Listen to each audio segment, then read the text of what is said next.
So the other day, I realized I had forgotten completely that my Soundcraft UI has the amp modeling in it. And so I thought it'd be kind of fun to play around with it because I don't generally use it. I have the Soundcraft, I travel regularly with it doing sound for a couple of different bands and find it super convenient. And so I never really think about the amp modeling, but tonight we're recording a service and I'm playing guitar and I thought, gee, it'd be kind of fun to use the amp modeling and see what it's like. So I'll quickly show you my setup. I've got my Soundcraft UI way over there on top of the bass amp plugged in and then wirelessly connected to my Chromebook over here near my position where I'll be playing. And then down here on the floor going into the Soundcraft, well, we'll start with the guitar. I'm playing this P Project nylon string electric, and I've also got my Eastman acoustic E20D, which I absolutely love. They're my girls for tonight. Anyway, over here on the floor, I've got my wonderful Strobo Stomp tuner by Peterson. I love this thing. It's the best tuner I've ever used.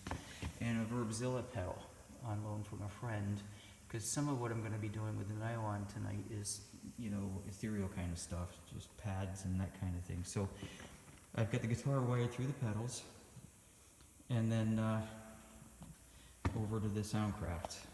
And so we got over here. I sat down the other night and I played around with DigiTech, which I really think is kind of fun.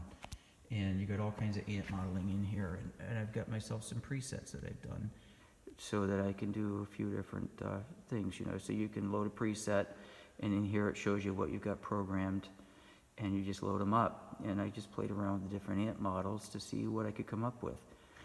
And then because the Soundcraft is a wonderful piece of equipment, I've actually got myself set up on the first two channels are set up for the DigiTech. So I have two different inputs and completely different settings, so that tonight I can literally toggle back and forth between my breakup setting and my distortion setting. And I've got the volumes equal coming out. I set the amp volumes to match so that I can just literally toggle back and forth with the mute button. And then of course I went to the routing, and I've routed input 1 to both channels 1 and 2 so that the guitar remains, and I can just toggle back and forth and get whatever sounders I'm going for. And then if you get into the amp modeling, you know, the best thing about this, I guess, is I've got all the EQ I could ever want, because I can use the EQ in the machine. And you know, here you are with channel 1.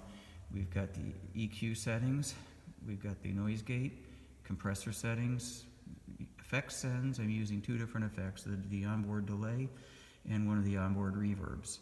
Actually both, depending on which channel I'm using.